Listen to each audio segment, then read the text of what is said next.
Africa being the motherland and the oneness of the anciency of the motherland and the oneness of the anciency of the continent.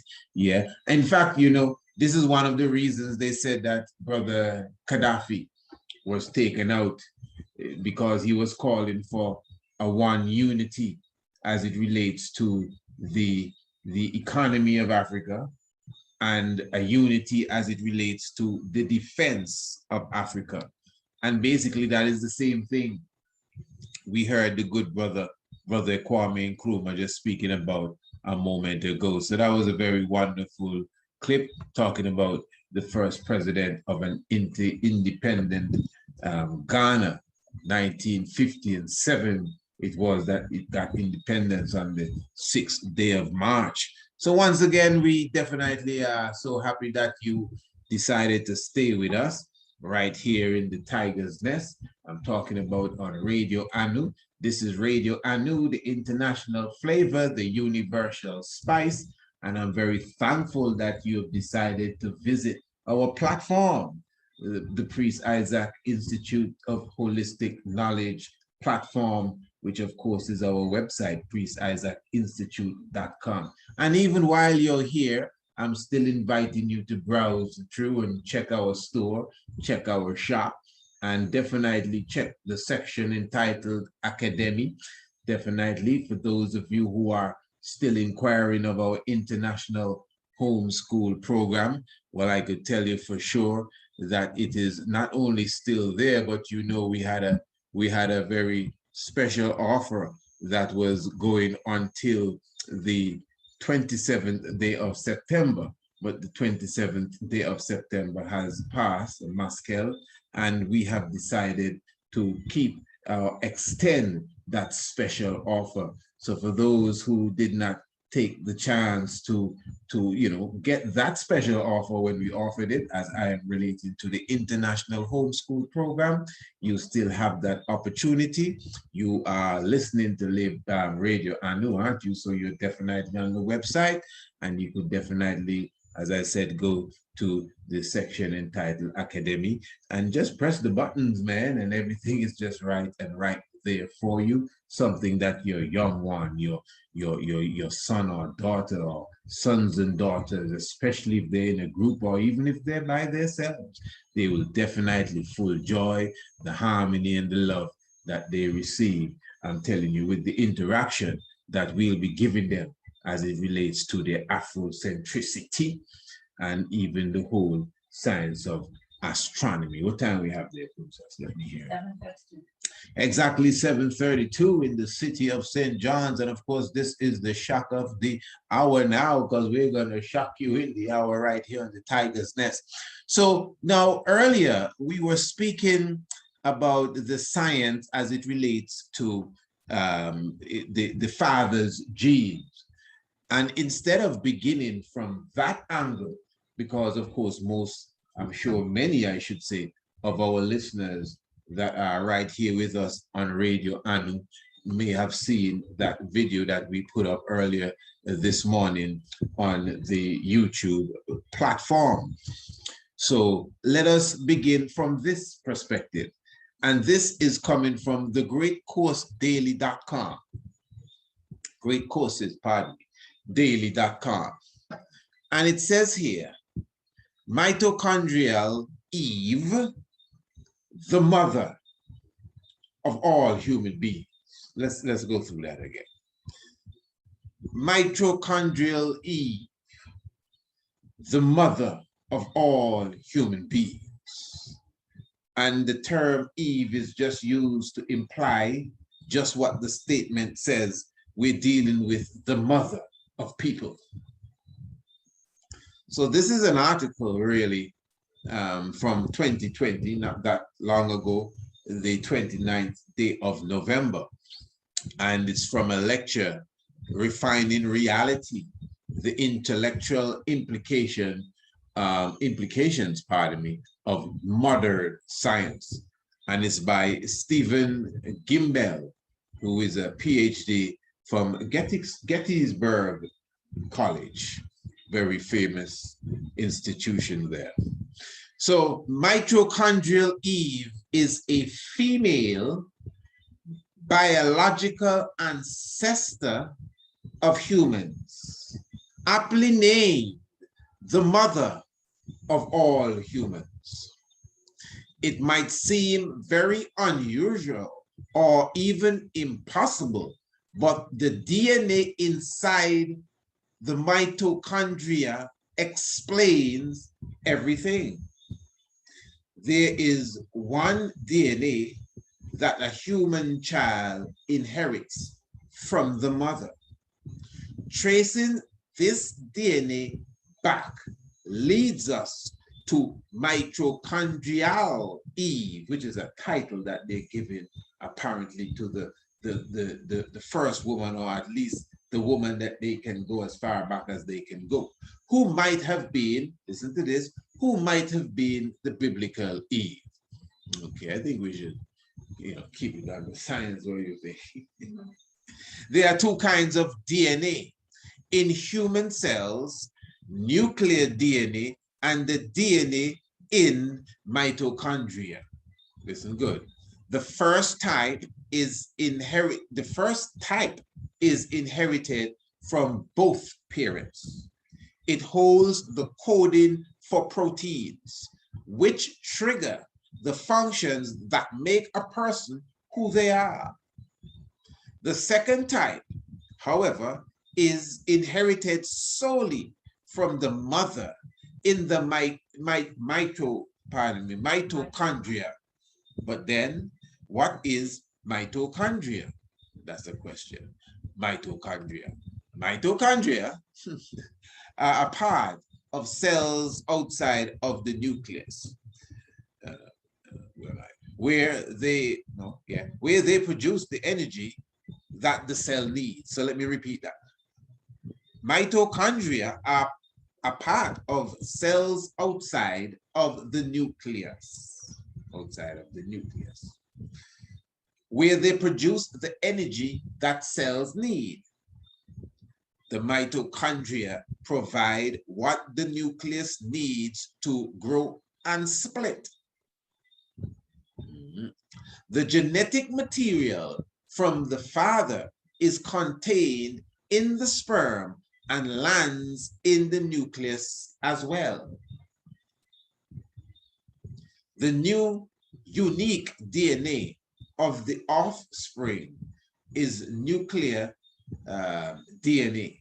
However, the DNA in the mitochondria is completely from the egg. That is the mother. Her mitochondrial DNA came from her mother, and hers from her mother, and hers from her mother, and hers from her mother, and hers from her mother. I added the last two. But the one single out, back to one single out, single source, pardon me, back to one single source. So that means, and I'm speaking now, what they're saying is that they're using the unique makeup of the woman to trace her quite, proficiently back to her original ancestor. And they can use the makeup of the woman, once they stick from woman to woman, to woman to woman, to the next woman and the next woman, and the next woman and woman, they will return to a single source. The shared female, so you get that. The shared female progenitor of all humans is called Mitochondrial Eve. All right. Now, it says here, the origin of Mitochondrial Eve. Alan Wilson, the scientist who introduced Mitochondrial Eve, believed that she lived in East Africa about 250,000 years ago. For about 238,000 of these 250,000 years, all human ancestors lived the Stone Age life in small groups. They hunted, sought shelter against the same kind of elements, feared the same kinds of predators, pardon me, had the same sort of needs, and the same sort of resources. In the past 12,000 years, I don't see years here, but I think you mean in the past 12,000 years, humans had a drastic change in the way of life. Agriculture, metallurgy, antibiotics, Hegelian, how you pronounce it, princess?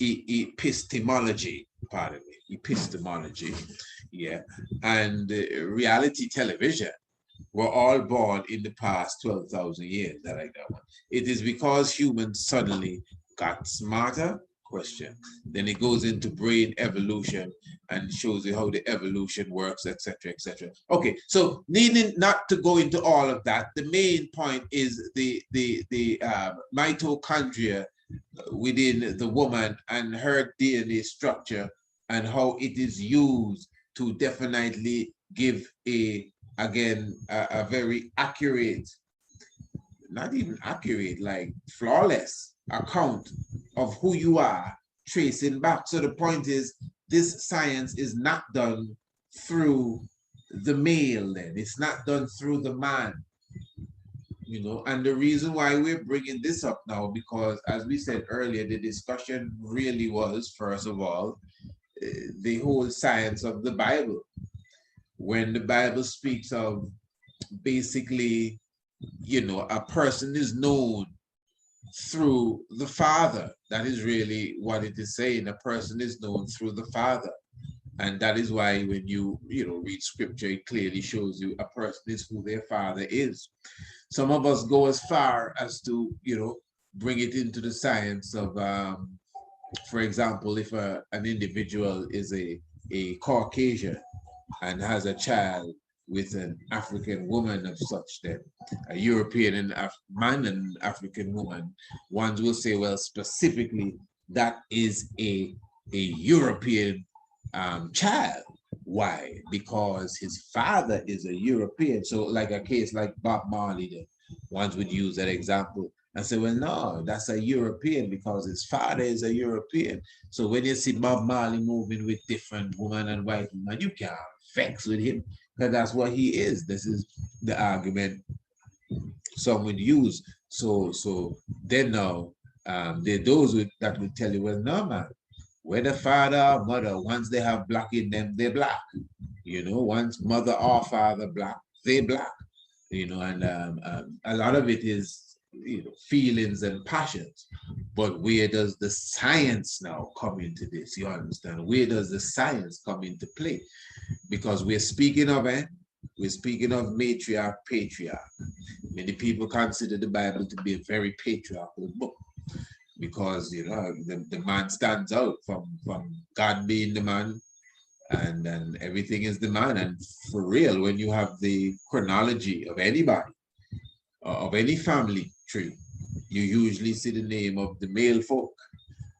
The female folk are not mentioned. Only very few outstanding women who may have been the mother of some great man, her name would be called, like when they would call Mary name, and then maybe when Obed was married to Ruth and these different things, you see their names appear in the chronology of the people.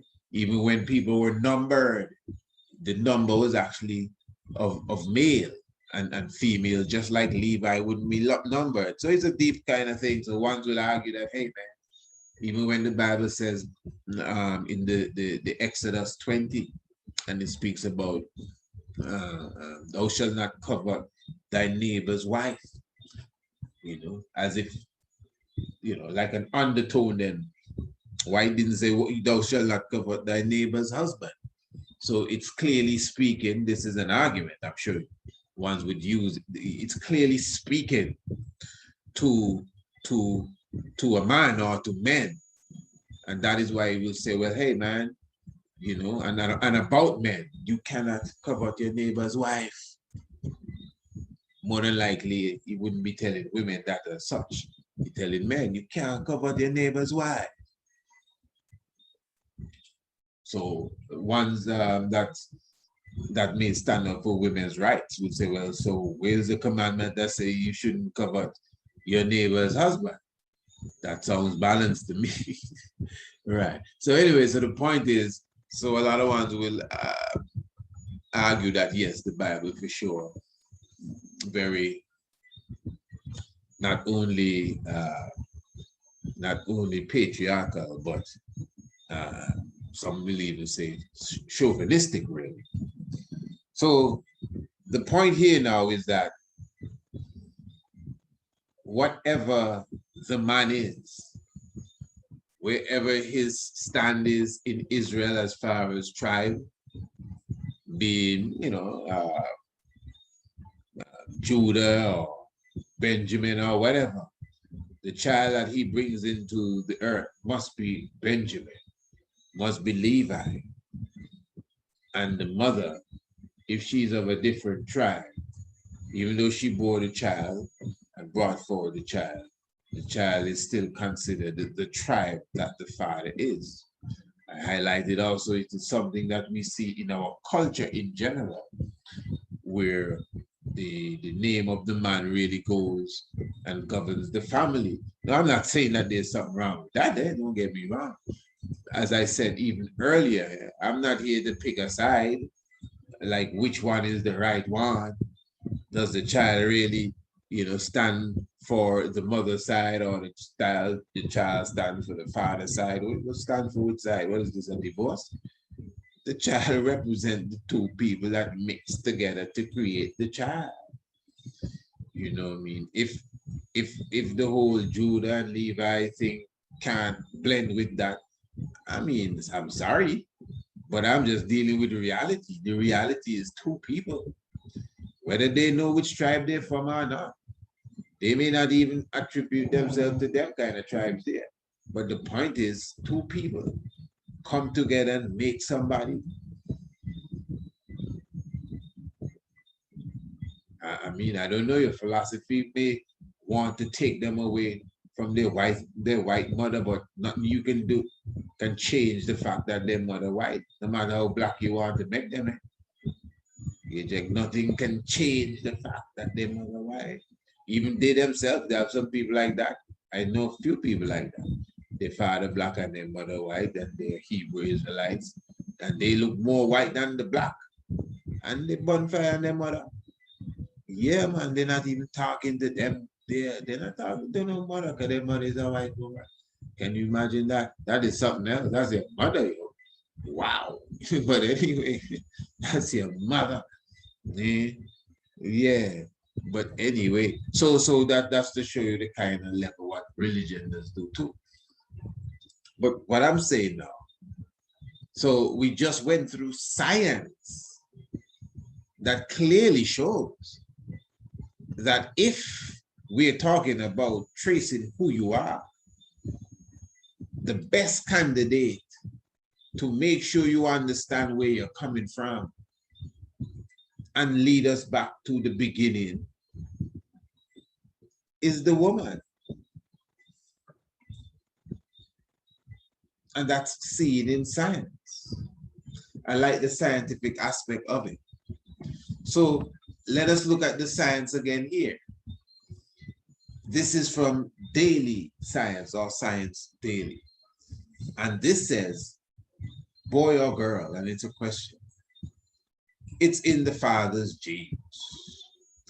And it says, a Newcastle University study involving thousands of families is helping prospective parents work out whether they are likely to have sons or daughters. The work by Corey Galatelli, a research scientist at the university, has shown that men inherit a tendency to have more sons or more daughters from their parents. This means that a man with many brothers is more likely to have sons, while a man with many sisters is more likely to have daughters. The research involved the study of the 927 family trees. Not 927 people, not 927 families, 927 family trees containing information on 556,387 people from North America and Europe going back to the 1600s. Good. The family tree study showed that whether you're likely to have a boy or a girl is inherited. We now know that men are more likely to have sons if they have more brothers, but are more likely to have daughters if they have more sisters. However, in women, you just can't predict it. Mr. Galatele explains. Men determine the sex of a baby depending on whether their sperm is carrying an X or Y chromosome. An X chromosome combines with the mother's X chromosome to make a baby girl double X, and a Y chromosome will combine with the mother's to make a boy XY. And the Newcastle University study suggests that an as yet undiscovered gene controls whether a man's sperm contains more X or more Y chromosomes, which affects the sex of his children. On a larger scale, the number of men with more X sperms compared to the number of men with more Y sperm affects the sex ratio of children born each year. That's the gender they're speaking of. All right. So it goes into some more information here, but the point it's making here now, this is important. So, all right. Without, rattling your brain too much to try to figure out what they're saying. So they've come to the conclusion that the gender of a child, according to their studies of all of these hundreds of thousands of people and family trees, they've come to the conclusion that the gender of a child usually depends on their father and his family orientation as such.